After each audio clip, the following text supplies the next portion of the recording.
All this is Dr. Mobeen Sayyed from drbeen.com. So black fungus or the mucormycosis has been a big problem in India, in Russia, and is generally a problem for many other patients who are immunocompromised as well.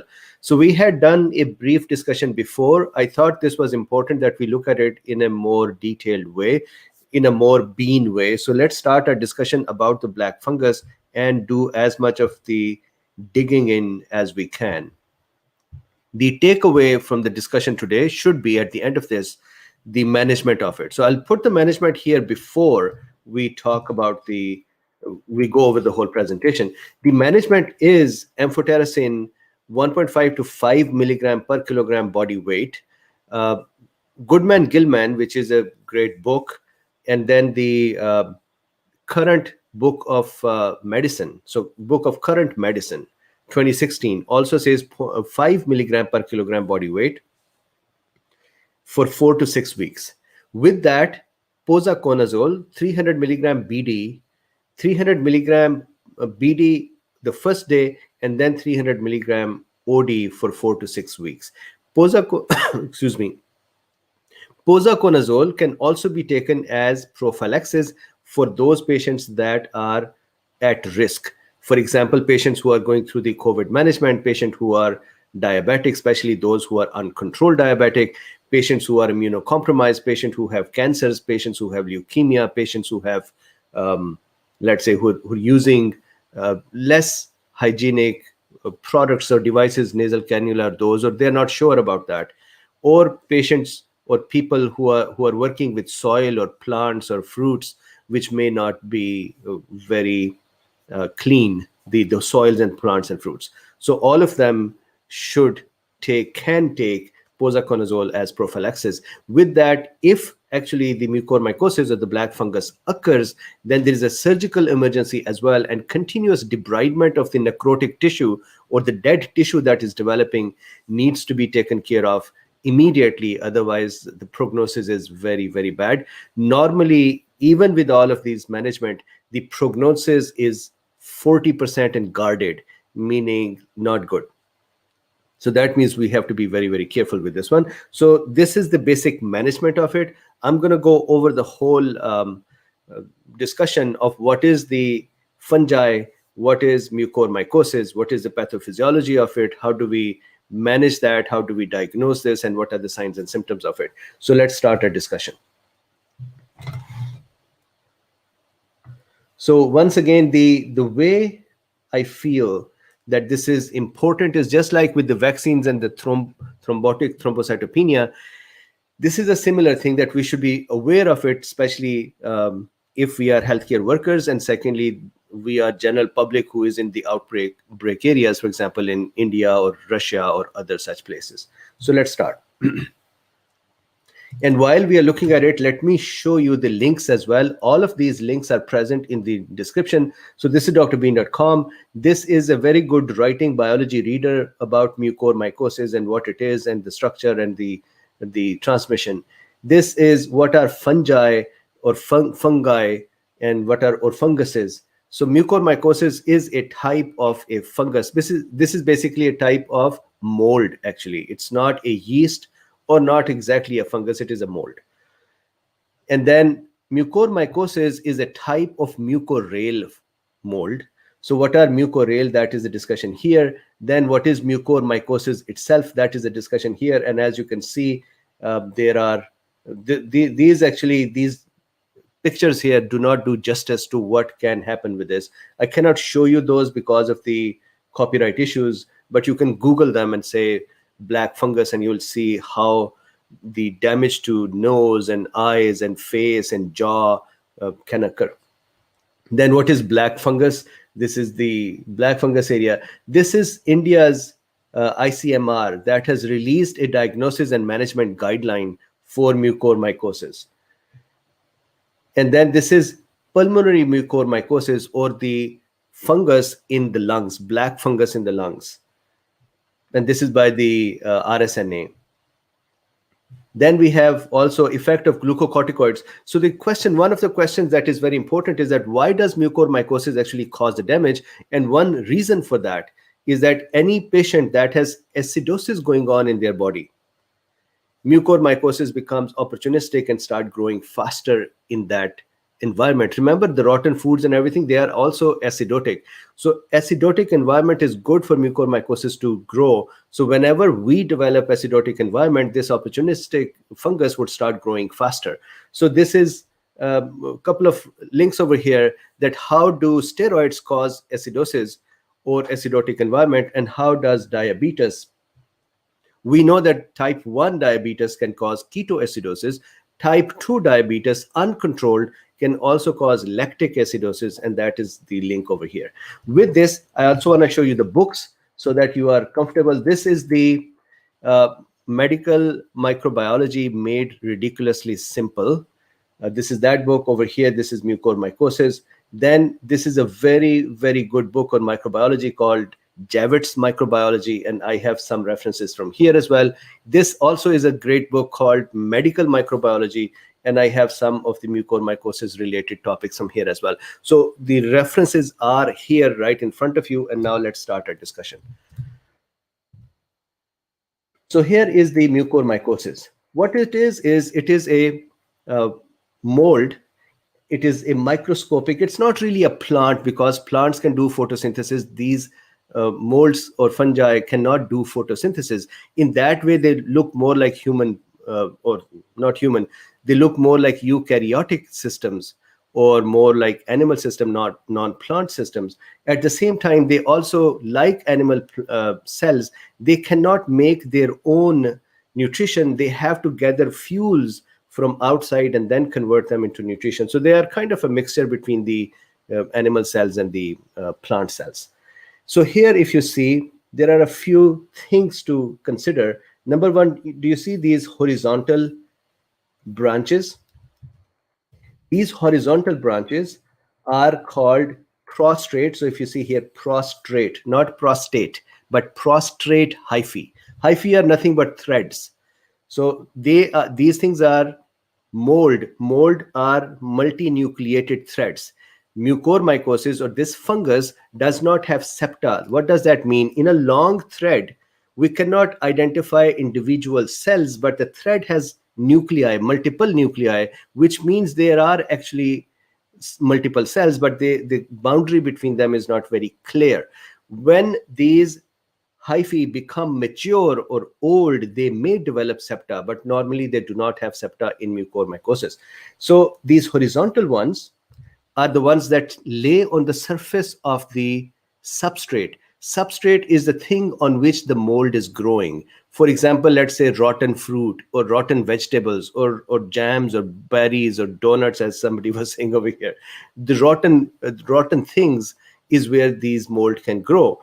And these horizontal ones would grow on the surface of these places. So there are prostrate hyphae, and then there are subterranean or terranean hyphae. These are these horizontal hyphae at 90 degrees, subterranean. You can call them like little microscopic roots.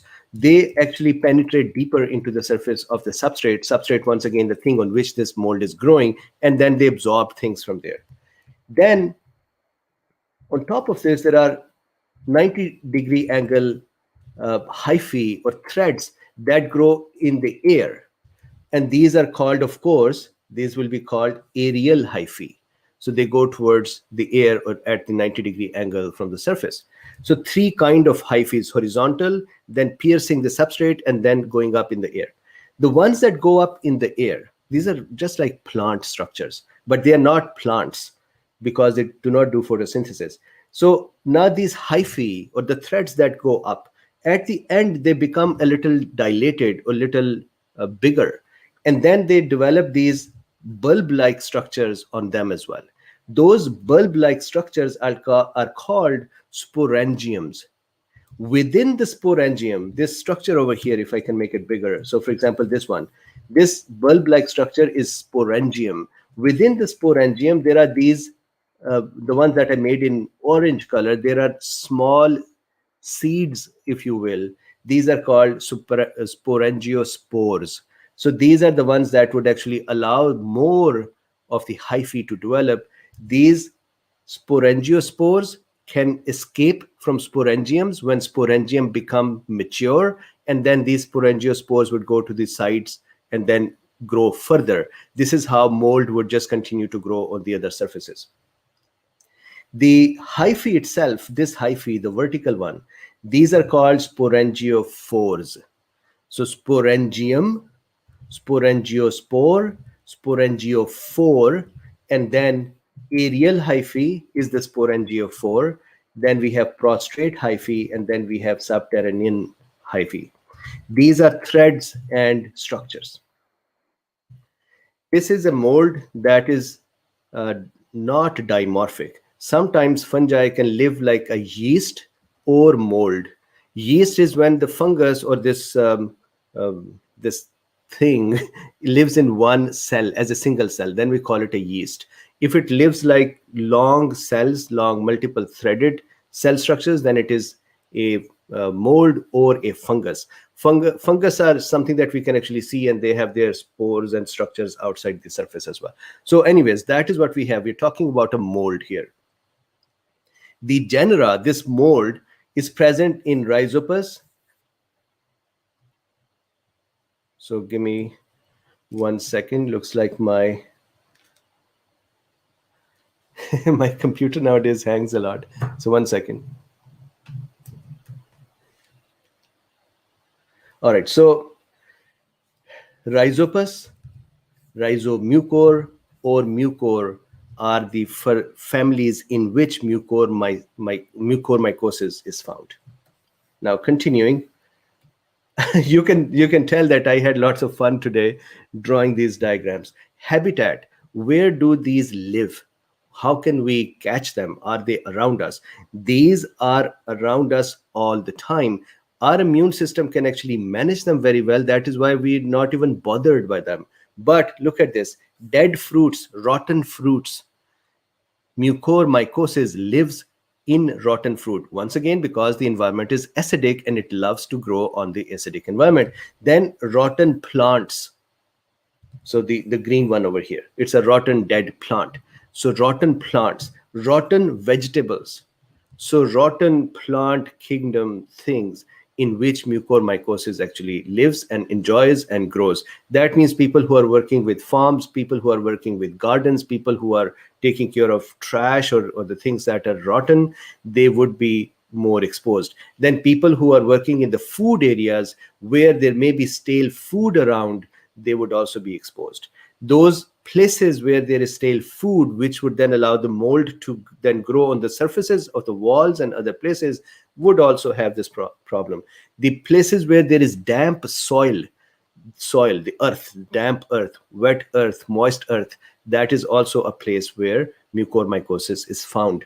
Then another important thing is it is found in animal dung as well, especially the cow dung. So it is found, black fungus is found in the cow dung and other animals' dung as well. And just to show it here,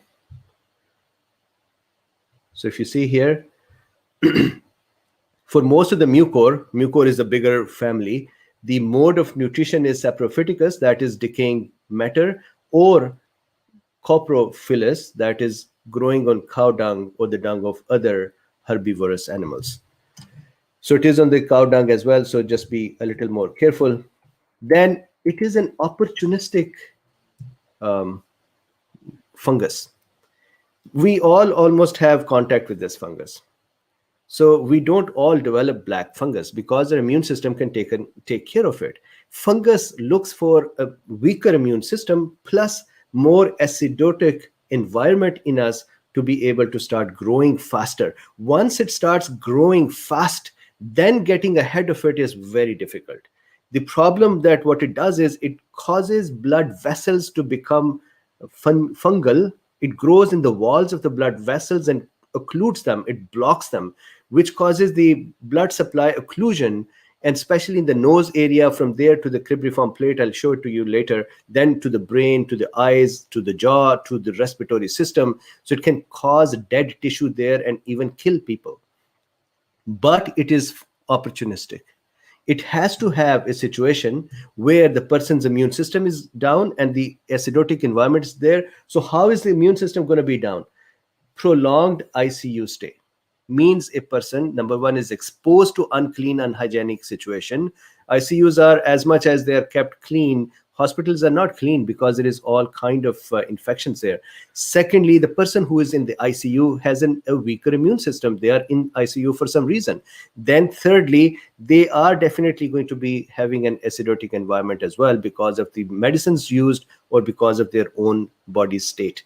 So because of this, prolonged ICU use will cause a person to be at risk of mucormycosis. Unclean devices, tubes, nasal cannulas, the tubes, NG tubes, and so on, the ventilator tubes, renal or heart disease, cancers, especially the cancers for the bone marrow, leukemias, these would also cause the issues. Diabetes, and now both kind of diabetes can make a person susceptible to mucormycosis, especially uncontrolled diabetes. The reason for that is that in type 1 diabetes, the ketoacidosis occurs, and as soon as acidic environment would occur, mucormycosis can start growing. And in the type 2 diabetes, as soon as the glucose levels are high, lactic acidosis can occur because our cells cannot produce energy correctly. They move towards anaerobic environment and they start producing lactic acidosis. Plus there is damage to the cells as well because of lack of glucose. All of that creates a lactic acidotic environment where once again mucormycosis would start growing. Uncontrolled diabetes is also a sign of a suppressed immune system because immune cells do not have enough energy. And so they cannot function correctly. They cannot fight. This is like asking a soldier to fight without giving them food. That is what happens to the immune system cells. So diabetic uncontrolled has two basic problems. Uncontrolled glucose causing all the glucose related issues plus acidosis, and less energy to the cells, especially immune system cells. So opportunistic infections would grow. Then steroid use. And of course, we are seeing with the COVID, steroid use is common. Now, Indian government is, for example, saying that, hey, be judicious with the steroid use. I hope they do not control the steroid use because that would become negative in the management of the patient. I think hygiene plus prophylaxis for mucormycosis will have to be done in addition, plus control of the diabetes, but steroid use would have to continue. So steroid use. Then immunosuppressed patients, for example, organ transplant patients, for example, patients on chemotherapy, for example, patient of leukemia, patients of bone marrow cancers, and so on. Burn patients have acidotic environments as well. So they are at risk as well. Then iron chelators, those who are taking defroxamine. This is very interesting, and I want to show it to you because I know some of the folks are going to challenge me on this one, because defroxamine is actually supposed to help with the mucormycosis, but not in mucormycosis case. So if you see here, this is, you can see here, it says Mobeen's Kindle for Mac, Current Medical Diagnosis and Treatment 2016 Lange Current series. It's one of the best books on the medicine, other than the Harrisons that are sitting here. I love Current as well. So here, if you see, despite favorable animal studies, a pilot study in humans incorporating adjunctive iron chelation therapy with defraxarox demonstrated a higher mortality rate than antifungal therapy alone. So those doctors who are kind of on the fence to say, I'm going to use defroxamine, I actually saw some doctors saying that we should use defroxamine. Please realize that in the case of mucormycosis, defroxamine increases mortality in the patients of mucormycosis than decreases. But the studies in animals show that animals actually have lesser mortality when defroxamine is used. And then malnutrition. Why will malnutrition cause issues? Same problem like diabetes. Malnutrition would cause two basic problems. Number one, immune cells do not have enough energy to work with. Number two, liver does not have enough material to make proteins that are necessary for the inflammatory system. So malnutrition can actually cause damage in many, many ways. One of that is growth of the mucormycosis. So generally, mucormycosis would grow when the patient's environment is acidotic and when the patient's immune system is down. Now, this should tell you something. Remember hydroxy? Hydroxy actually switches the environment inside the cell, the environment and the vesicles of the cell's environment towards more basic. So maybe hydroxy has some use, but I'm not sure, especially for mucormycosis, because I've not used it, neither have I gotten any studies. Just a thought. Now, excuse me. How does our body respond to mucormycosis? How do we manage mucormycosis? So here is the reference. Reference is, this is Medical Microbiology, 8th edition, specific immune response to fungi. And here, if you see the carbohydrates binding to the toll-like receptors, and I'll show you that in the diagram. This would be dendritic cells, macrophages, and others. And they would go through CD4 T cells, T helper 17, and T helper 1 response type. So I hope that you can see that over here. So the response type to this fungus is T helper 1 response. That means cytotoxic T cell response. So it is not just the cytotoxic T cells themselves that would help. It is actually that cytotoxic T cells will in turn help the innate arm by releasing interferon gamma that would activate macrophages and dendritic cells, and by releasing other cytokines that would activate the neutrophils. So cytotoxic pathway will activate innate arm, and innate arm in turn would take care of the fungus. So it is really not the adaptive arm taking care of the fungus, it is the innate arm, but innate arm is dependent upon the T helper 1 pathway adaptive arm to be able to become amplified and active. So that is the way our body fights with this fungus. Now these diagrams are a bit cryptic. So let me see if I can color them a little bit better for us to understand them. So here is the diagram. This is the pathology. What happens? What happens is the following. Most of the time, this is an airborne mold as well. Most of the time, this mold would start from the nasal cavity or nasal mucosa. From the nasal mucosa, it would enter the paranasal sinuses and it would start growing there. So imagine fungus or mold growing in the paranasal sinuses. Once it starts growing there, one, it would cause congestion of the nose. So one important thing for the people who are in the area of pandemic, for example, India, Russia, Pakistan, other places, please make sure that if somebody is complaining of congested nose, don't take that as a sign of COVID. That may actually be the beginning of mucormycosis. And for the management of it, it's not necessary to say, you know what, I'm going to do KOH or microscopy or culture or biopsy. If you suspect it is mucormycosis, it is black fungus, you start treatment immediately. You can get tests done later. So I know that if you have started treatment, maybe the test would come back negative, but you start treatment immediately. You cannot take a risk of waiting for the tests. So now when the fungus has started to grow in the sinuses, what it does is this. So this is a blood vessel. I am sorry that this diagram is not so clear. I usually try to make good and clear diagrams, so apologies. This is a blood vessel.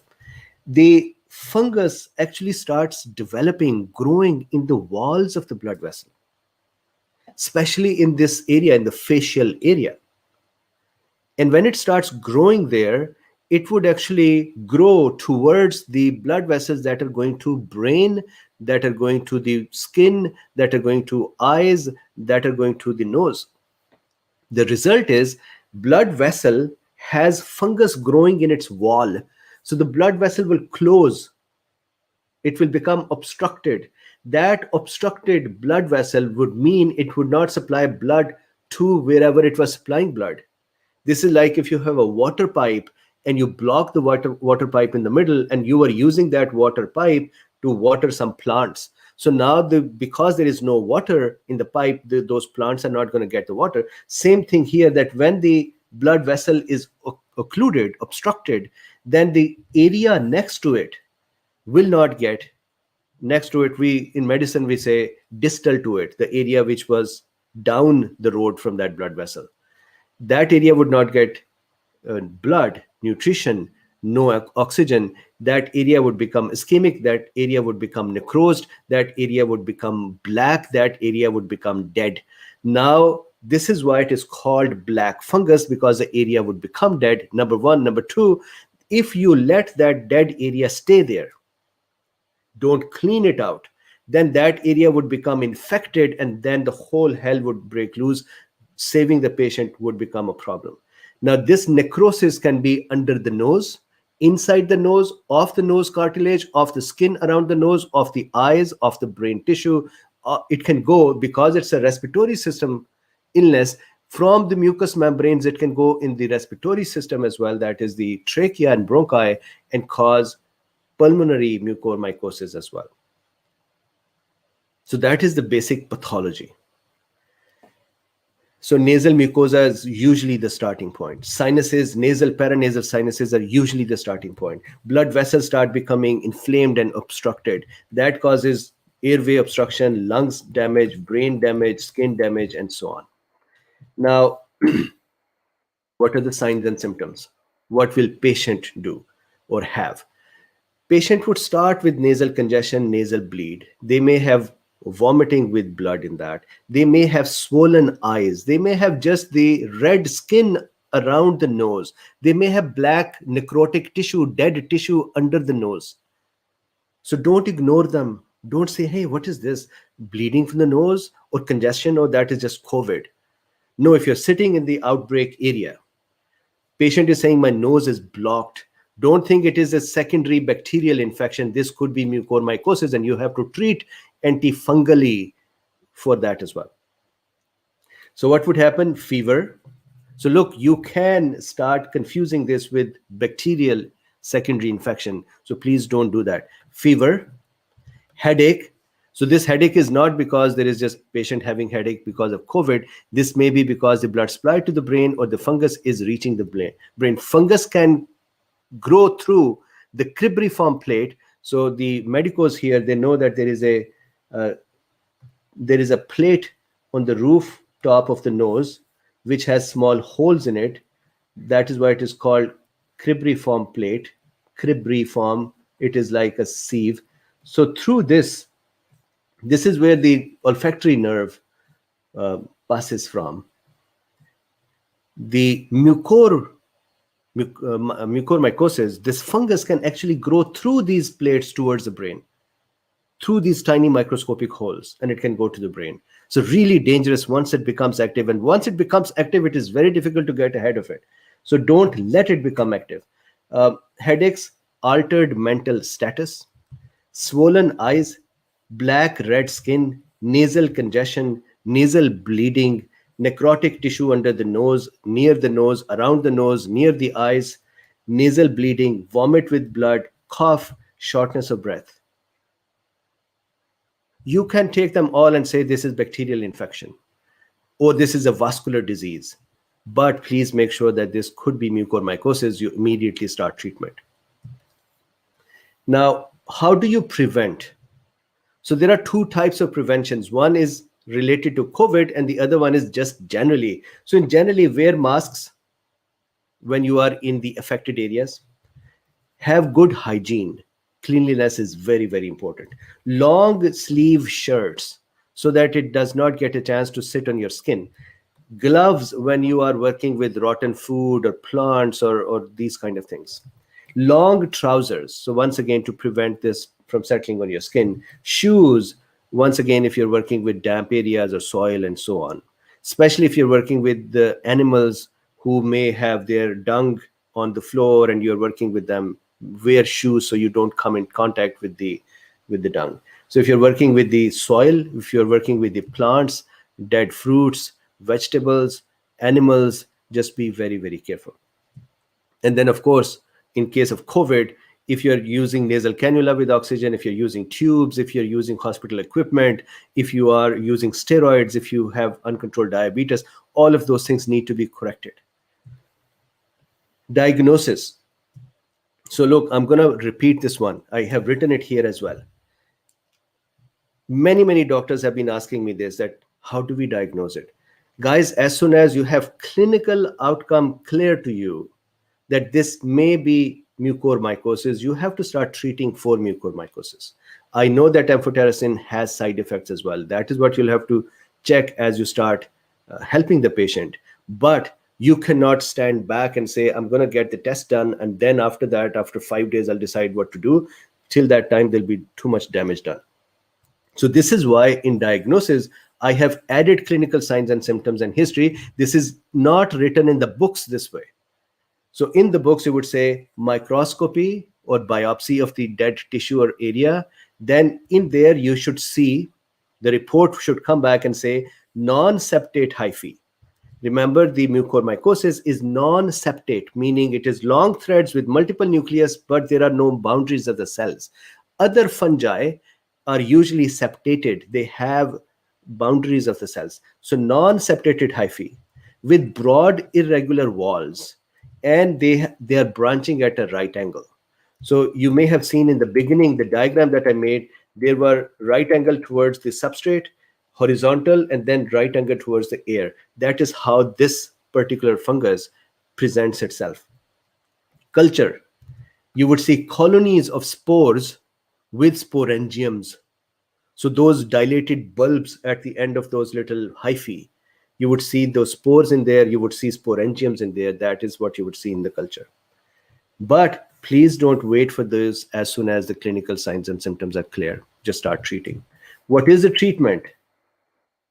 I mentioned this treatment in the beginning. I'm mentioning it again over here. And I want to give you the reference as well. So here is the reference. This is the treatment. Once again, this is current book of medicine.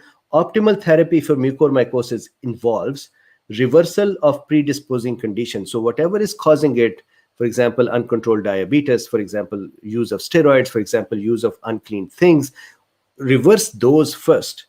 Then surgical debridements, clean the area, the dead tissue, and then prompt antifungal therapy, which if you see a prolonged course of lipid preparation, so liposomal amphotericin, lipid preparation of intravenous amphotericin 5 milligram per kilogram body weight should be started early.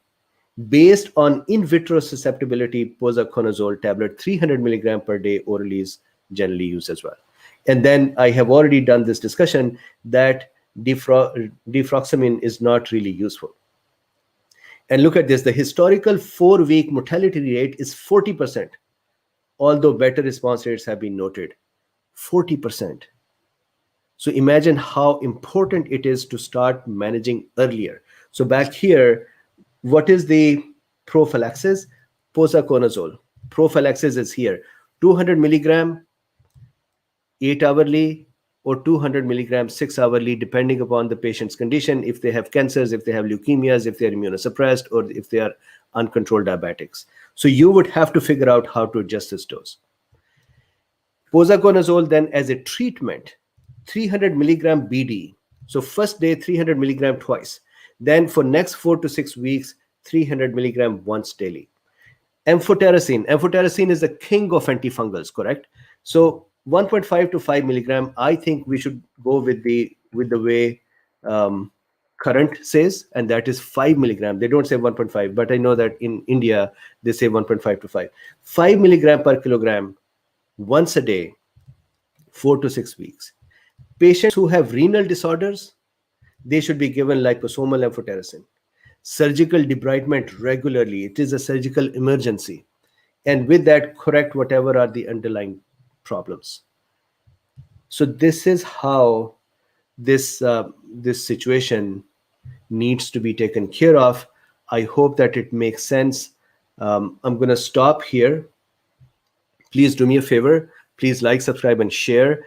And I have taken the liberty to request for a GoFundMe to see if I can buy a new computer and an iPad for my drawings and streaming.